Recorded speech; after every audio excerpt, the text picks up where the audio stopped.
King Ade with the Wizards Review. And man, it's a terrible game tonight. Terrible, terrible showing tonight. This is gonna be a short show. I'm very upset. Like I'm not even angry, and that I think that's like a concerning part because now I'm to the, there's that anger stage, and then after anger, there's that indifferent. Like, no, I was angry tonight. Don't get me wrong. I was very angry, but in regards to the show and how I'm feeling at this moment, I'm surprised I'm not as angry as I thought I would be after this debacle. You know what I mean? This was a bad game.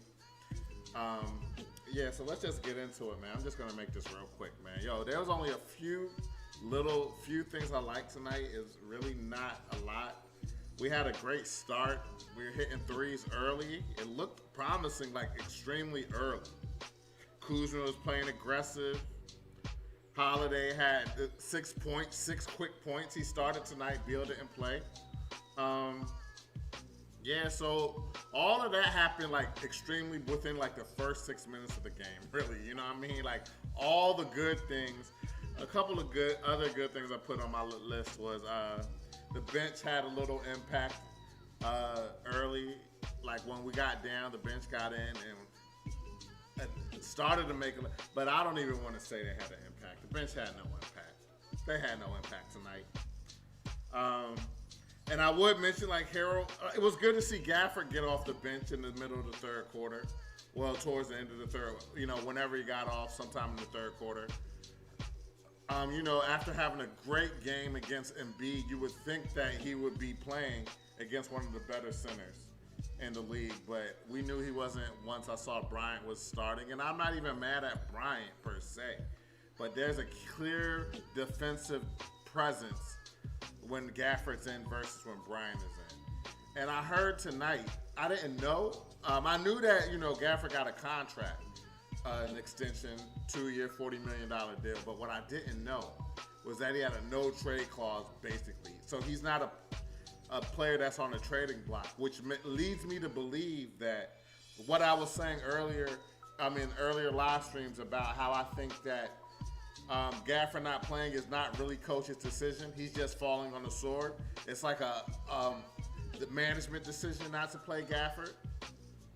And just hearing that has a no trade clause in his contract really to me confirms that he's not being benched because the coach wants to bench him.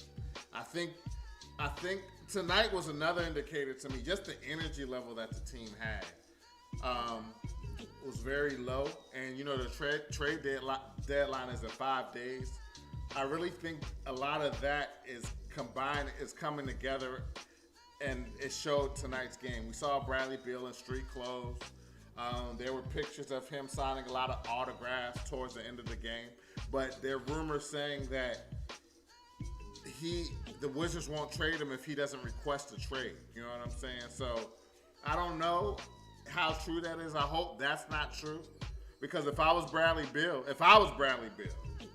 I'm getting that 242 million. You know what I'm saying? I'm getting that for 242 million. Unless the next team that I get traded to can offer me that same contract, then I would think about getting it. But if that's not the case, so I don't know what's gonna go on, but I definitely think that something's brewing. The energy was just too low tonight. And not to say I haven't seen this before, but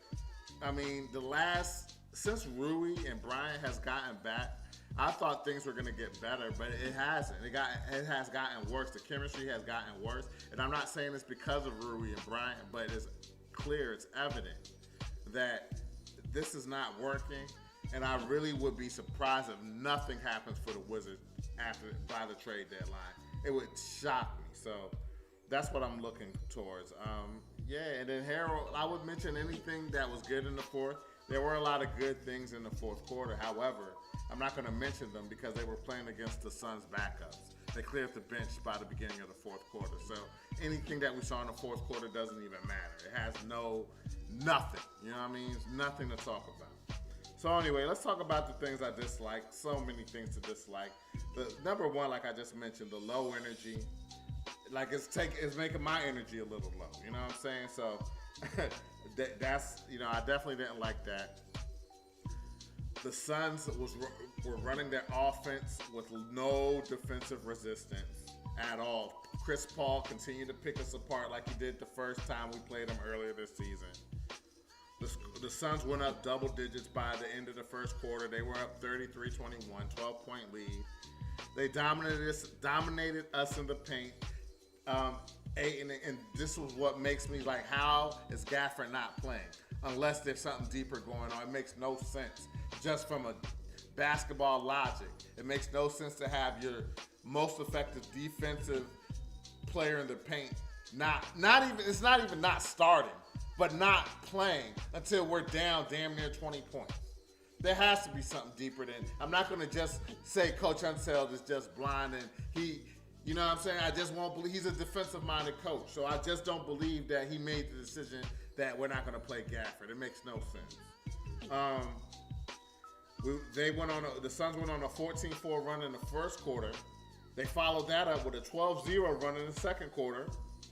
We went 1 for 10 shooting in the second quarter, 0 for 9. No, there was a stretch in the second quarter where we were 1 for 10 shooting. We were 0 for 9 from the three-point line in the second quarter. We had a horrible night shooting the ball, period. A horrible night shooting from the three-point line. They had a 27-point lead at the end of the second quarter. 30-plus point lead by the end of the third quarter. So for us to even lose by 15 again, that was an illusion. Again, that was because they benched their players. They cleared the bench, had their bench warmers playing in the fourth quarter. And we had players that are regulars in our rotation playing. You know what I mean? So don't believe the final score. We got killed tonight. I felt KCP took some bad shots. He was taking too many, well, not even bad shots. He was taking just too many shots. He was missing. He's just been looking bad. Our turnovers, in the first quarter, there were some bad turnovers. It was an omen to how the game was going to go. The Suns dominated the rebounding battle. DeAndre Ayton had a monster double-double. He had 25 and 16 with under 25 minutes. I mean, that's crazy. And we weren't playing Gafford. I mean, Bertans out there again, just looking like the Bertans we come to not love, and just I hope he gets traded. Like I'm not like malicious or anything of that nature, but he's a waste of space. He doesn't play any defense. He needs to go to a team that has defensive players around, and he can just specialize on shooting threes, because he brings nothing else to the table. You know what I'm saying? He looked terrible tonight. We had 51 points at the end of three quarters, which was our lowest point total since 2016. We shot 30%, 29.9%. I was giving them, rounding up, from the field, 15.8% from the three-point line going into the fourth quarter. I mean, this was an abysmal game, man, abysmal. And like I said, the Suns emptied the bench by the fourth quarter. So anything we saw in the fourth quarter from the Wizards really has no basis, nothing. So that's all tonight, man. That's all. That's everything I disliked. Enough for us to get crushed tonight. We lost, deservedly so. We had no effort, no energy. It was just a terrible game all the way around. So I just want to leave by saying, man, I just hope we see some action with the trade deadline. And I just hope, Beal been great to us, man. He's been a great player for us, but we can't pay him a max contract. So with that said, I just hope that a surprise trade happens and we can build around some of the pieces that we have and just move forward. You know what I mean? So that's all I have for y'all tonight, man. If y'all like the content, I would really appreciate you guys subscribing to the channel at the Wizards Review on YouTube. You can follow us on Twitter and Facebook. You can follow me, King Ade DMV, on Instagram, Facebook, Twitter, NBA 2K22, on the Xbox Series S and X. You know what I mean? So anyway, man, that's my time. Just a terrible night. I don't really feel like talking. You know what I mean? And we got one more game before the trade deadline. So I anticipate them showcasing players. Gafford not going to play. You know what I mean? I just think it's deeper than what it appears. You know what I'm saying? So let's, Unseld, he has lost a lot of favor with us, with our fan base. But I can't believe that this is all what's Unseld as far as the personnel and the players that are playing and the players that aren't playing. I think it's much deeper than him. He doesn't have that much pull to make these type of decisions, as a coach should. You know what I mean? He's getting there's somebody behind the scenes telling him things that the Wizards organization wants to be done. So that's what I think, man. But anyway, man, till next time, have a good night. Have a good rest of the weekend. Take care. Peace.